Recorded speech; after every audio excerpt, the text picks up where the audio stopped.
ہمارا اختلاف یہ ہے کہ یہ جو جملہ یہاں سے شروع ہوا کہ بھر دو جولی میری یا محمد، یہ وہ تو قوالی تھی، اس سے تھوڑی بحث شروع ہوئی ہے۔ رسول پہ جا کے نبی کے لیے دعا مانگنی ہے، ہاں تو اور ان سے نہیں مانگنی، ان سے نہیں ان کے مانگنا، وسیلے سے نہیں مانگنی، ان سے نہیں مانگنی، ان کے اللہم صلی علی محمد نہیں دعا اللہ سے مانگے وسیلہ نبی کا دیں، دعا اللہ سے مانگے وسیلہ نبی کا دیں، اے اللہ تو اس نبی صلی اللہ علیہ وسلم کے اللہ کے رسول ساتھ اولاد ہمارا اختلاف یہ ہے، اب آپ سمجھیں ہمارا یہ ذات کے تبسل کا اختلاف ہے صرف، باقی تو وسیلے کی ہر قسم جو ان کے ہاں ہمارے ہاں دونوں میں رائج ہے وہ رائج۔ باقر بھائی کیا ذات کو وسیلہ بنایا جا سکتا ہے؟ اس میں کوئی مطلب شرک کا کیا حصہ ہے؟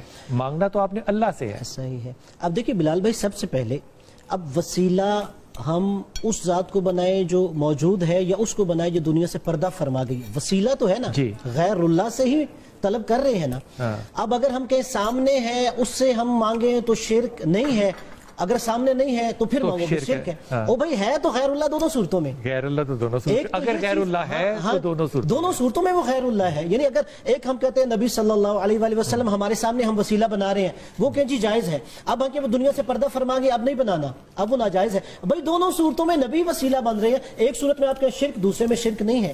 اور دوسری بات یہ ہے کہ خود رسول اللہ صلی اللہ علیہ وآلہ وسلم کو وسیلہ بنایا گیا جب وہ ابھی دنیا میں تشریف بھی نہیں لائے تھے، ابھی ان کے انوار تھے، جیسے جو آیت ہے سورہ بقرہ کی فَتَلَقَّ آدَمُ مِن رَبِّهِ كَلِمَاتٍ فَتَابَ عَلَيْهِ، جب حضرت آدم علیہ السلام سے ترکہ اولا ہوا تو اللہ تبارک و تعالیٰ نے انہیں کچھ کلمات سکھائے جس کی وجہ سے توبہ قبول ہوئی۔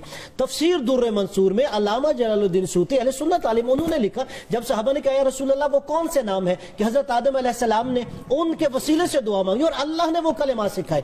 امام سیوطی نے لکھا ہے جی، یہ علامہ جلال الدین سیوطی نے تفسیر در منصور میں لکھا اس آیت کے ذیل میں۔ تو رسول اللہ خدا نے فرمایا وہ جو 5 ناموں کے وسیلے دیے وہ حضرت محمد صلی اللہ علیہ وآلہ وسلم، حضرت علی علیہ السلام، جناب فاطمہ سلام اللہ علیہا، امام حسن علیہ السلام اور امام حسین علیہ السلام۔ اور پھر المستدرک علی الصحیحین کے اندر یہ حدیث ہے، آپ جانتے ہیں کہ علامہ حاکم نیشاپوری نے جو صحیحین یعنی صحیح بخاری اور صحیح مسلم کی درجے کی حدیث ہے ان کو جمع کیا۔ انہوں نے بھی لکھا کہ جب حضرت آدم علیہ السلام سے ترک اولا ہوا تو اس وقت انہوں نے حضرت محمد صلی اللہ علیہ وآلہ وسلم کو وسیلہ بنایا۔ کیا بات! اور آپ دیکھیے شاید کوئی یہ کہے نہیں وہ سامنے ہے تو اس وقت تو زندہ ہے جب دنیا سے پردہ فرما کے نہیں۔ آپ دیکھیے قرآن میں جو اللہ تبارک و تعالیٰ نے عام شہید کی زندگی کا کنسپٹ دیا، وَلَا تَحْسَبَنَّ الَّذِينَ، کہنا نہیں، سوچنا بھی نہیں، گمان بھی نہیں ہے، الَّذِينَ قُتِلُوا فِي سَبِيلِ اللَّهِ أَمْوَاتًا، جو راہ خدا میں مارا جائے کہ تم کہو وہ مردہ ہو گئے، بل احیاء، وہ زندہ ہیں۔ اللہ کے رزق دے۔ جب عام شہید جو راہ خدا میں مارا جائے یعنی دین کے لیے